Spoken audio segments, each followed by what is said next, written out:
The following program is a SUTV student production. The views expressed are not necessarily those of Salisbury University, the University System of Maryland, its regents, administration, officers, employees, or representatives.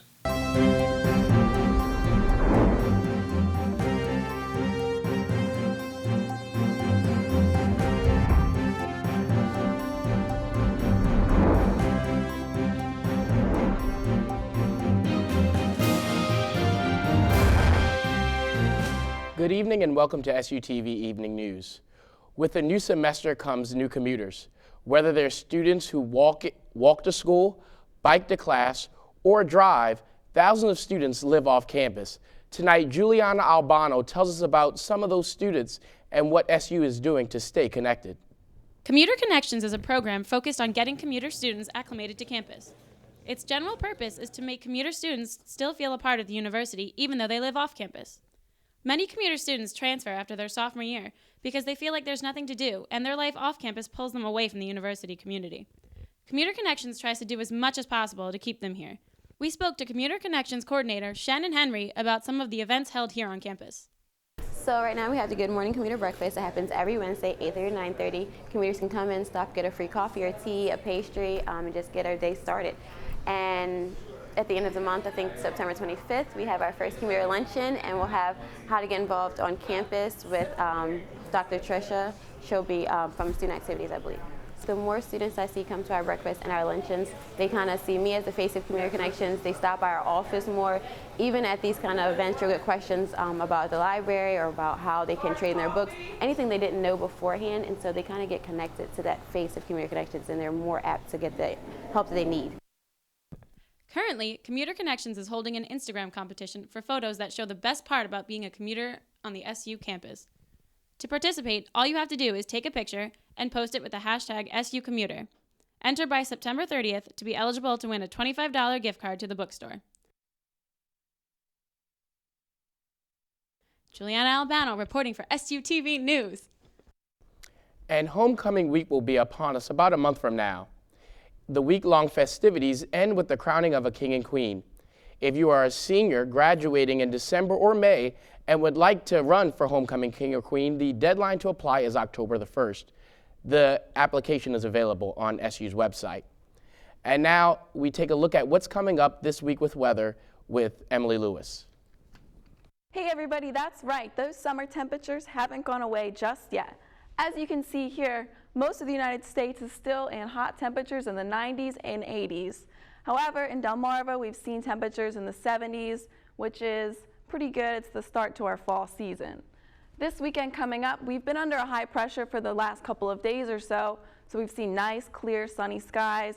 This is going to change tomorrow as we have a cold front that's moving through tomorrow night. You can see here that it's around 4 a.m. tomorrow, and then by 4 p.m. tomorrow is when the cold front should be really hitting us. This cold front is what is known as a dry cold front, which means there's no precipitation associated with it. And in fact, it's a really weak cold front in that it's not going to bring much change to our temperatures, and we're still going to see temperatures in the 70s for the rest of the week. So as you can see with your 7-day forecast, Thursday we have a really nice sunny sky, high around 76. You can see this trend continue for most of the week, even up to next Wednesday with temperatures in the low to mid 70s, and then at night we cool down in the 50s, 55 or so. This could change for Sunday, as Sunday we have not a lot of clouds in the sky. It's going to be a lot sunnier, so we might see temperatures reach the 80s. So this brings me to another point. We also have Sunfest this weekend as well down in Ocean City. If you guys are planning on going down, I know I am, we have great weather for Sunfest. I just wanted to let you know. We have temperatures around 76 on Saturday, sunny skies, maybe a couple clouds, and we have temperatures around 80 or so on Sunday, so make sure you check that out. Now, Hurricane Edward is another named storm, and that is what's around in the mid-Atlantic this week. It's not going to make landfall, but if you guys are headed to the beach, watch out because you're going to see some large surf and some really bad rip currents. Just want to make you guys aware of that. So, just again, to recap, our 36-hour forecast It's going to be beautiful for the next week or so, but tonight we're going to see temperatures drop in the 50s, so you might need a jacket. It's going to be a little chilly. Tomorrow we're going to see temperatures in the mid-70s, sunny, and then tomorrow night, same as tonight, it's going to be sunny. Not sunny at night, but it'll be nice and clear, no clouds, and it should be a great start for your weekend. Back to you, Eli. Thanks, Emily. And in our ongoing effort to help you hear from those who serve in government and those who wish to serve, Sarah Wood sat down with Wacomico County Council candidate Mark Kilmer. How do you plan to encourage students to get involved? Well, I think that it's important because students live here while they're in school and hopefully after they graduate. And so even if you're only here for 4 or 5 or 6 years while you're in college, it's important to take an active interest in the community you live in. You know, everyone benefits from government services, whether they're roads or police or, you know, other things like that. And so, you know, when you're not involved, you're letting someone else make the choices for you about those things. And, you know, I think that sometimes the students here may not register to vote in the local areas. They may keep their registrations back at home, and that discourages a little bit of connection between the county and the student population because the elected officials view the student population as just transient. Children have a 2-year-old and a daughter who will be almost 6, and so I would like to see their future in this county be a bright one. You know, I'd like to see more jobs, better education, you know, safer streets, things like that, so that they have a good place to grow up. We will continue to let you hear from candidates as they come in. And now we take a look at what you can find in this week's edition of The Flyer with Jamie Potter. This is Jamie Potter with this semester's first edition of This Week in the Flyer. On the front page, we have Shannon Wiley's article on police brutality titled SPD Faces Lawsuit Brought by Students and Locals. Wiley details 2 incidents involving the same police officer. To learn about Officer Aida's abuse of power, check out this article. Sharing the front page is Chris Krause's article titled New Bike Sharing Program Proposed to SGA for SU Campus. Krause gives us an idea of how this program would work as well as students' reactions to its potential. On the second page, Madeline Kelsey writes about a workshop hosted by the Environmental Students Association in an article titled Bee, Bird, and Bat Box Building at High School by Students. Kelsey explains how these boxes will provide shelter to animals that struggle to find homes in commercial and residential areas. In the editorial section, an article by Emmanuel Tufu titled How Low Can They Go?, discussing our rights to privacy, the use of drones, and what no one is doing to regulate them. He explains that the FAA only has regulations on how high one can fly and the avoidance of highly public areas and other aerial objects. Although more regulations are needed, Atufu worries we would have trouble enforcing them. In the second page of the editorial section, exchange student Daniel Shields gives us a personal outlook of what is going on in his home country in his article titled Scottish Independence Debate. He distinguishes the 2 groups, Yes Scotland and Better Together, and discusses the pros and cons of independence.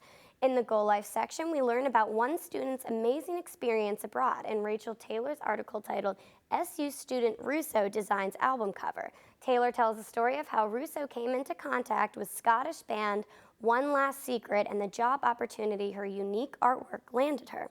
That's all for this week's edition. Now to Eli.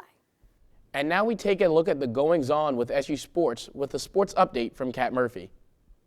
Welcome back, Seagulls, to another exciting year of Salisbury Athletics. I'm Kat Murphy. To begin the fall athletic season, football took its first loss of the 2014 season, falling to Wesley 43-5 last Saturday night under the lights of Seagull Stadium. Senior Nick Ocho and junior lineman Josh Danko each finished with 10 tackles, and sophomore Aaron Moore rushed for 51 of the total 173 yards. The Seagulls have a bye week before their next contest at Buffalo State College on September 27th. The game is the first Empire 8 Athletic Conference game of the year and will begin at 12 p.m. And the Salisbury men's soccer team is currently undefeated at 4-0 with a thrilling double overtime victory in the battle against North Carolina Wesleyan College. As a light rain fell in Salisbury, freshman forward Brooks Sentgraf found the net to draw the score even in the second half 1-1. The first overtime would see 3 shots from each team, none of which found the back of the net. but sophomore midfielder Brad Martinelli found the back of the net in the second overtime, his first collegiate goal to earn the W. And the Salisbury University volleyball team finished out the UMass Boston Invitational on Saturday with wins over Western Connecticut State University and Middlebury College. The Gulls are currently 11-2 and tallied 44 total kills and 8 total blocks in the match. Salisbury will continue on the road for its next match against Janita College on Friday at 4 p.m. And lastly, the Salisbury University women's soccer team put forth a strong effort against the number 3 Messiah College, but could not hold on as the Falcons won 3-0 on Saturday afternoon at the SU Soccer Complex. The 1-3 Gulls battled the Falcons fiercely as Logan O'Meara took 2 shots for Salisbury, but the Gulls fell short for the match. And that's all for SU Sports Update this week. This is Kat Murphy for SUTV Sports. And now Sarah Thompson gives us a look at what's going on at other University of Maryland schools with Campus Connection. Tonight on Campus Connection, we will be focusing on a generous donation to the University of Maryland, an award-winning filmmaker at Stevenson, and an award given to a professor at Towson. The University System of Maryland has awarded a Wilson Elkins Professorship to Rajeshwar Kulagani, a Towson professor of physics. The Elkins Professorship includes an award to support her plans for the upcoming year, which will focus on engaging graduate and undergraduate students to research in her lab and strengthen the physics program, and much more. Stevenson University's Film and Moving Image program will host filmmaker Kat Candler as its fall 2014 Artist in Residence later this month. Candler had her award-winning short films screened at Sundance, Los Angeles Film Festival, San Francisco International Film Festival, and many others. During her visit at Stevenson, Candler will spend time in film and moving image classrooms and share personal insight into several of her screenings with Stevenson students. And the University of Maryland announced today a gift of $31 million is to be received from UMD alumnus Brendan Irabay. The majority of the gift will help fund construction of the Brendan Irabay Center for Computer Science and Innovation, and the remaining money will establish the Brendan Irabay Scholarship in Computer Science. That's it for this week's Campus Connection. I'm Sarah Thompson. Now back to you, Eli. And that does it for this week's edition of SUTV News. Thank you for joining us. We hope to see you next week. Good night.